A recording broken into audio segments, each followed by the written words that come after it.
The next topic is, oh, this is good. And it's hard. Relationships. What are your relationship goals? And I'm going to have you put this into 4 categories. So what are your relationships? And these are the relationships that you need to build and nurture your life mission, to activate your community, to make this life mission happen. Okay. So I'm going to have you put that in 4 categories. And write the 4 categories down, and I'll give you time to look at them. The 4 categories are customers. What customers do you need to fulfill your life mission? What collaborators do you need to fulfill your life mission? Team members. Collaborators also, think about the competency gaps that you have in your team or for yourself that you need to go ask somebody to be a part of your team to make that life mission happen. So these are collaborators, team members. Then the 3rd category are connectors. Connectors to me aren't really collaborators. Connectors are like, I need to know this person so I can get into this part of the world, this group of people that I don't have as customers. Okay. So they're just connectors. I am a terrible networker. So I'm good with a warm lead. I'm terrible at cocktail parties. So I need these connectors because I'm not a natural connector. Make sense for folks? And the 4th category are coaches. We all need coaches to do the work that we're doing. And it could be personal life coach. It could be a business coach. It could be any kind of coach. But what kind of coach do you need? All right. Now I'll give you about 90 seconds to brainstorm what relationships. And it could be, you could list out names of people or a role or a type of person in each of these categories. And go.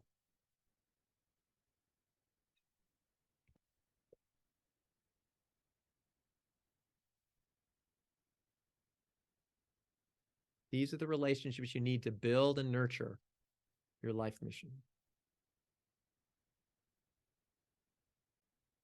And if you have a significant other, please put them under collaborator. All right. Got a good list? All right.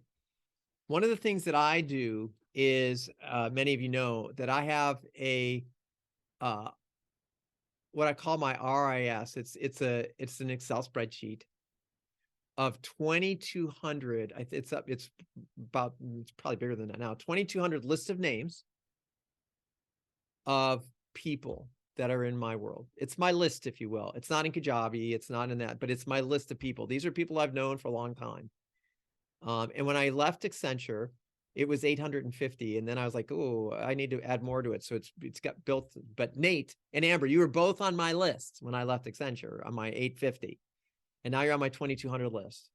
What I do on my 2,200 list, every weekly review, I've got them analyzed as to who I need to contact that week. And so those rise to the top. I have them scored so that they rise to the top. So I literally, this is daunting. So don't try this at home, folks, because it could hurt your brains. But I literally have the people, and I have these 4 categories, and I rate them, each person on the list, on these 4 categories on a scale of 1 to 5. So if I have a 5 coach, and then I have another rating and say, impact on my business.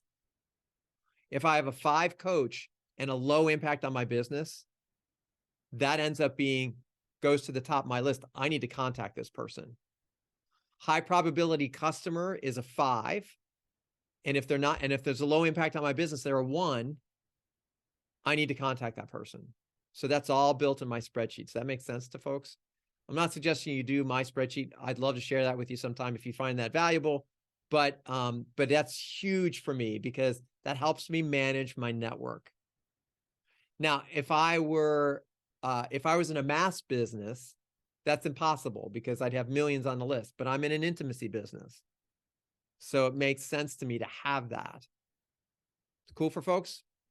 Okay, so that's relationships. The next one And this is easy. It's easy. It's easy to write down. It's hard to do.